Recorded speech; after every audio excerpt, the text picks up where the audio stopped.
Hi everyone, welcome back to Wake&Tech. In today's video, I'm gonna guide you through how to buy Bitcoin on Binance. Watch the video till the end and don't forget to subscribe to our channel if you've not yet. Also press the notification bell icon so that YouTube will notify you whenever we post a new video.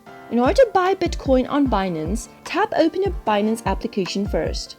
Make sure you're logged into your account. If you want to start trading on Binance, then you'll need to buy cryptocurrencies first. So in order to do that, tap on the trade button at the bottom of the screen in yellow and tap on the buy button. Choose your crypto. Since we are trying to buy Bitcoin in today's episode, let me tap on the Bitcoin button, and now you'll be able to see the value of your Bitcoin. Enter the amount that you want to buy by typing from the keypad at the bottom. Choose your currency from the drop down and tap on the buy Bitcoin button at the bottom. Soon after you do that, you'll be able to buy your Bitcoin on Binance. On the next page, you'll need to choose your preferred payment method and you are done. That is how it is done. I hope you found the video to be helpful. If it was, go ahead and give us a thumbs up. Comment down below in the comment box if you have a question or a feedback for us. I'll soon be back with more tutorial videos like this. Thank you for watching.